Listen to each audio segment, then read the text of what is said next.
How you been, man?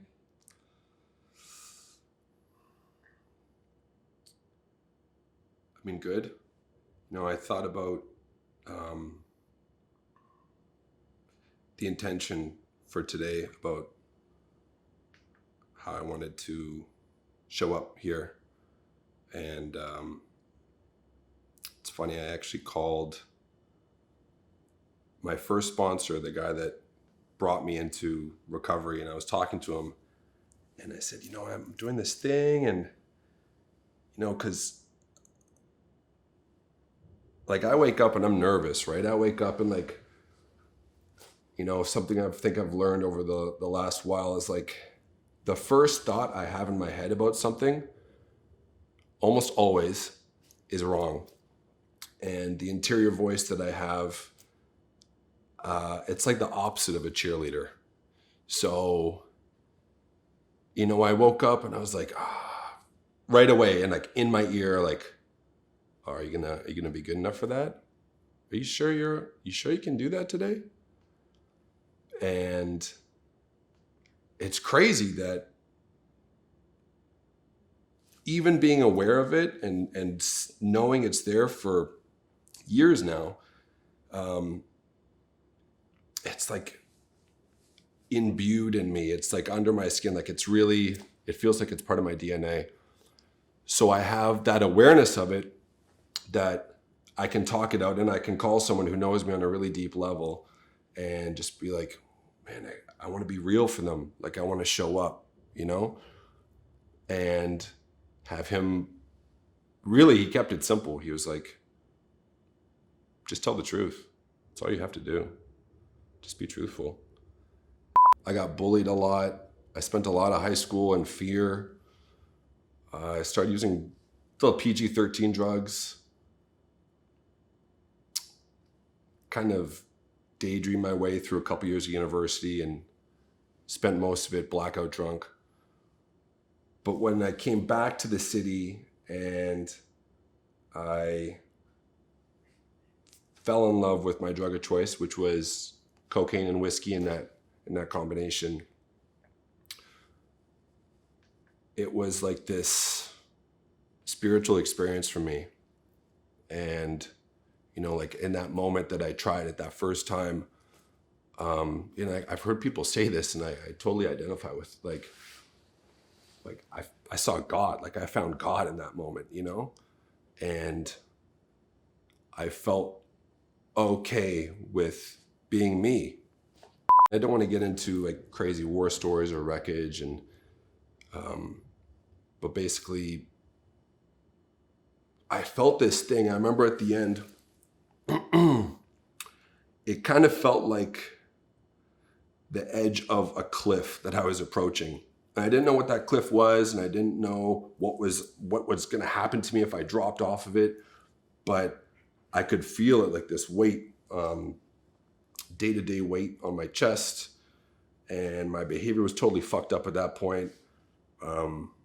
Completely self-centered, selfish, hurting people around me, hurting myself, and running from really the scariest thing in the world to me, which is feeling feelings. It's crazy to think about, to put myself back there. I can kind of see it, I can kind of feel it, but it's weird. In one hand, it's very close, and I can, my hands can still kind of shake when I really, really try and bring it to memory. And on the other hand, I do feel to some degree kind of divorced from that thinking, because there's a bit of time between me and my using. But in that moment, I went into the washroom, I ran the tub, I sat in the bathtub, and I slit my wrists. And that seemed like the last door on the block for me. And I'd made a phone call before, because I didn't want to die, really. I didn't want to, I just wanted help. I had to step back from this kind of unmanageable life that I'd built for myself, of multiple jobs and was kind of fake social life that I had constructed of people that I identified with, or a scene that I thought I was a part of. And this totally false idea and kind of ego prop of who I wanted to be in that world. And I had to just pull the ripcord on all of it. I didn't really have a choice at that point. I moved back home, I changed my phone number, and the irony is that all those people that I had really sacrificed a lot for to be a part of that world, that scene, were gone instantly. I was so scared about going back to that frame of mind. I was willing to do anything. And, you know, kismet, my dad was in a room with someone who was in recovery at that moment when he got the phone call from the hospital. And that person kind of looked at my dad and said, maybe your son has a drug problem? Is that possible? And he linked up with me. He took me to a meeting. He changed my life. He opened the door for a new way to live for me. I thought, you know, okay, I got this problem. My problem is I can't stop. Once I start, I can't stop. And once I'm started, I do really bad things to myself, to other people. It's totally unmanageable. But if I put those things down, right, I'm good. I'm just a normal human being. And that might be the case for some people. My experience was it wasn't the case for me. The drugs and alcohol were crutches that I used to deal with the problem, which was me. I had the problem with just being myself. Early in recovery, you kind of get on this like beautiful pink cloud because the chaos kind of fades away into the distance, and you have this kind of this shawl, this new blanket that you can be proud about of like, I don't do those things anymore. I'm trying to do the right thing, and that kind of carries you for a bit. And then it got really crazy because I started to, life doesn't stop, right? Life continues, and suddenly you have to deal with like a real fucked up situation, whatever that is, a relationship or a death, or someone saying something sideways to you, or all these different things that suddenly you have to feel fully. I was thinking about it today, like the word enough. Like it's crazy, like just that word chokes me up because it has such a charge for me. I never felt like I had enough. You know, I could never have enough of whatever it was, like the drug or the love or the attention. And I never felt like I was enough. I was doing some work with the guy, and this is like one of those, I don't know, like doorway moments where I walk through it, and my understanding of who I was or what this thing of sobriety meant. We were sitting in a restaurant, and he's also in recovery, and he said, I want you to do something for me. I said, yeah, okay. I was probably like 18 months clean at that point. And he said, I want you to say, I'm enough. I said, okay, I'm enough. He said, okay, say it again. I said, I'm enough. He said, okay, say it again. I said, I'm enough. This is a crowded restaurant, people everywhere. I'm not gonna name the name of the restaurant, but it's busy on Queen Street. And he said, okay, say it again. I said, I'm enough. And by like the 9th or 10th time, something happened and tears started pouring down my face. And I'm just like, losing it in this restaurant, and our waitress comes over and leaves right away. But fuck, like before that, I didn't know that that was a thing for me.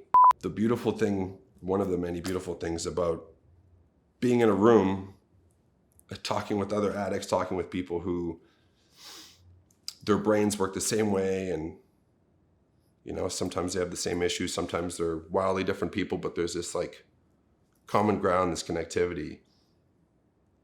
Hearing someone say something like that, you know, and speak that truth for them, and it hits you and it rings true, and suddenly something that they said, and I might have nothing in common with this person on the surface. They might be from a totally different world. And suddenly that thing just like, it stays with me, it resonates with me, and I get to hold that, right? I get to keep that and carry that with me into, you know, the next set of challenges that I have to deal with. What's the road been like? And it's been up and down.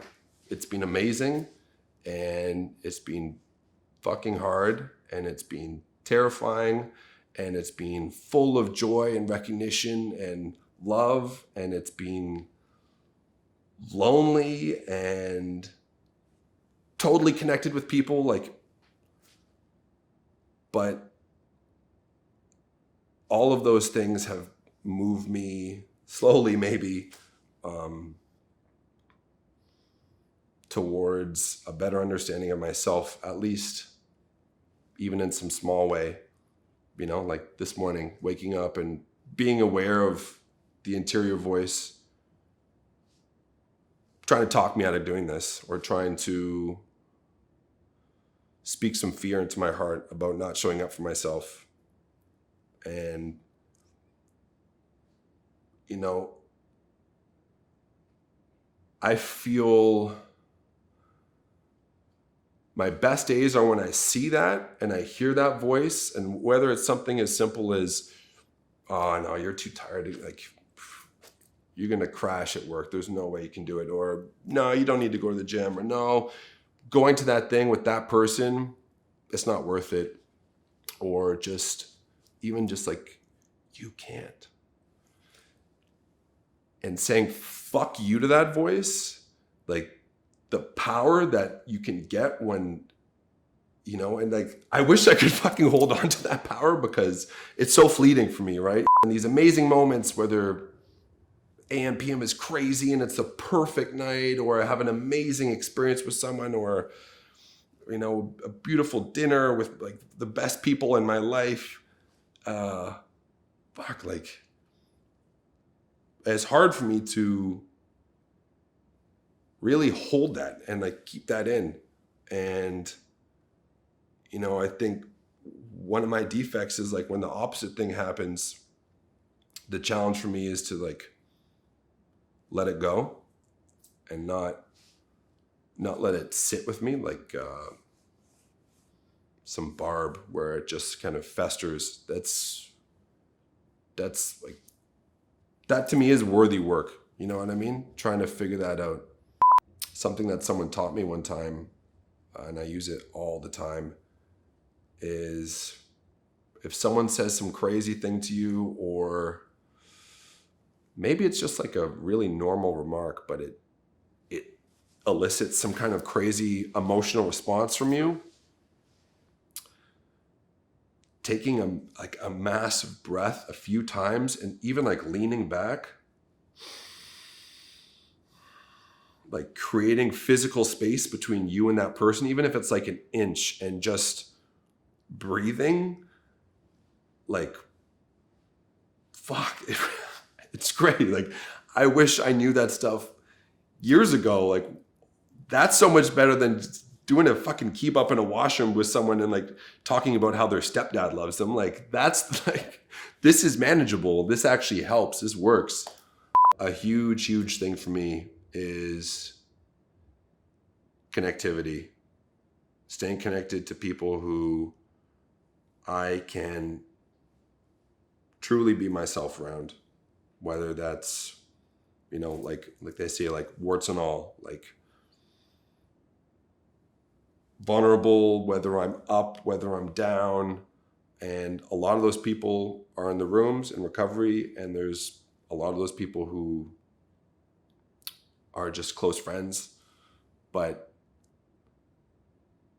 you know, I seek out people who I hope really accept me for who I am. When I'm like sick in the head and I'm acting out or I'm thinking some crazy thing, the default for me is to isolate, right? The default for me is to disassociate on my couch, watch TV, maybe like eat a bunch of food, think about nothing, avoid the feeling. That's like step one of the isolation, right? You remove yourself from anyone who could either hold you accountable or maybe be like, hey, like that happened to me too. Like, it's not so bad. Like, bring a bit of light to the situation. You pull away, and then like 2 steps away from that is whatever little whisper that's like, oh, maybe I am that person. Acceptance of myself and forgiving myself. Ongoing forgiveness of myself, right? Because I'm going to fall short. I'm going to fuck up. I'm going to, you know, despite my best efforts, I'm going to make a mistake or hurt someone or not meet the expectation of whatever I set for myself. And most of the time that's okay. But I can get it twisted up in my head that it's really not okay. And that can spin me out. So forgiving myself, that's a hard one. That's a really hard one. I'm still working on that one. But sometimes I can do it. If I'm public about the fact that I had all these self-destructive behaviors and I had this type of life, and I was able to shift and change, and through faith or willingness or happen chance or like right place, right time, I was able to meet the right person that brought me to this. If I can just show one person, you know, that there's another way and they're fucked up and they're going through something, helping that one person, like when I've had opportunities to do that, that is like the ultimate, like, fuck, I feel good. Like I feel like really good. Like I feel like I'm actually a decent human being in this moment. One of my business partners is in recovery. Like some of my really close friends are in recovery. Everyone's having this common experience of like, we're losing our fucking minds because our go-to lifeline of how to help ourselves when shit gets real, it just got taken off the table. So we set up a secret meeting inside the nightclub,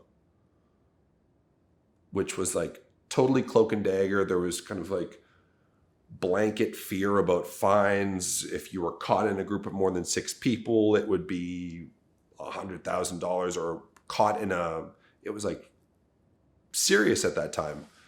They'll take your license. Like there was a whole bunch of stuff on the line, and we were just like, no, like, we have to do this. We have to do this or we'll go insane. And we ran it with about 15 people for almost the entire lockdown, 7-8 months. And the quality of that meeting,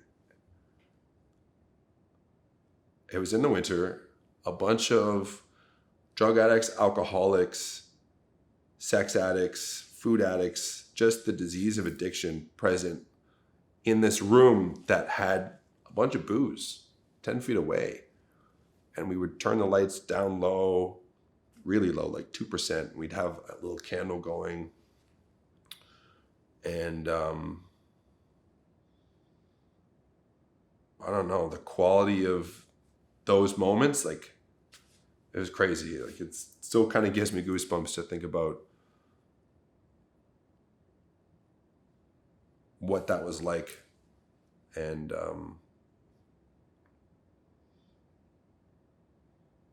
yeah, it was like, and the fact that there was alcohol there, because there was newcomers that were just so desperate. It's like, I couldn't imagine getting clean in a pandemic and trying to connect with people through a phone screen. Impossible. 2% chance. Like, for me, impossible.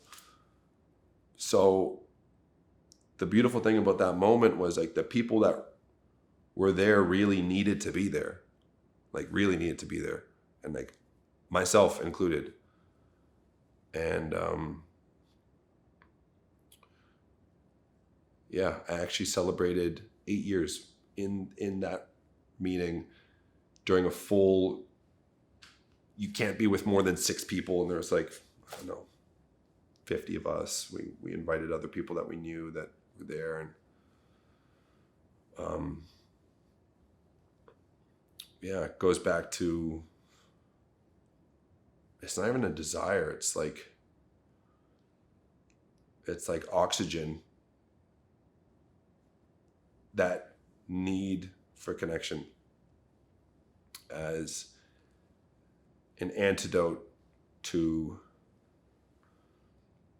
broken thinking that leads to isolation, that leads to, a dangerous situation for people who think the way that I think. So, yeah,